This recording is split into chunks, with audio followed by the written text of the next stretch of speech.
Humans are born with two arms. However, sometimes nature or life mean that not every human has two arms. Most people, including myself, view this as sad, even tragic. We understand how useful it is to have two arms and how limiting it would be to only have one. You would think that this feeling would be universal, but it's not. Liberalism has a real problem with things that are natural or normal, because these things are not chosen, and liberalism always believes that that which is chosen is superior to anything natural or normal. It is simply happenstance for something or someone to be natural or normal. In fact, if we are to be self-made, if we are to be able to choose every aspect of our life, then the very idea that something is natural or normal is a great hindrance. These things are enemies, and they must be shown to be unimportant, even non-existent. Here is where the one-armed man becomes important. It doesn't matter how the arm was lost, at birth, from disease, accident, crime, or war.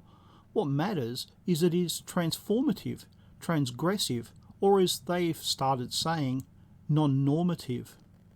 It challenged the idea that it's natural or normal for people to have two arms.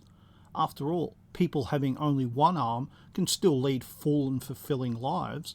So if that's possible, what does it matter if someone has one or two arms?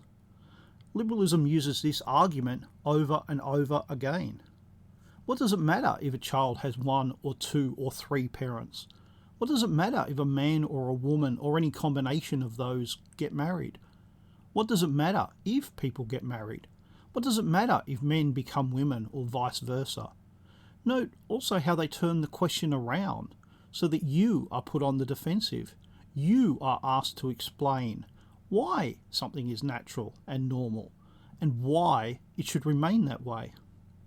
They try to never be in that situation, to never have to explain why the crazy thing that they support is not crazy. Instead, they say that the uncommon and bizarre is no different to the common and everyday. What does it matter if someone has one arm or two? When the one-armed man becomes fashionable, we're supposed to celebrate people amputating their arm. Instead of saying that the one-armed man is an exception and that his life is hard because he has a handicap, they insist that his handicap is his strength, that it makes him a better person than those who have two arms, because he understands things that those with two arms can never understand. Of course, it never matters whether that is true or not. It should matter, but it doesn't.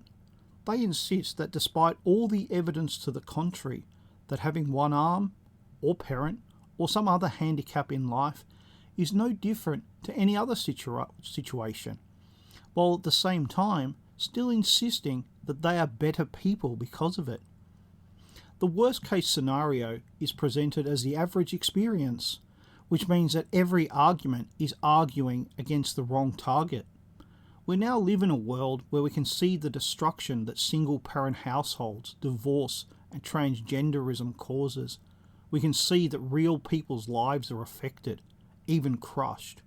Yet we are always encouraged to view these things that we can see with our own eyes, as entirely positive. To do otherwise is to swim against the tide. But swim we must.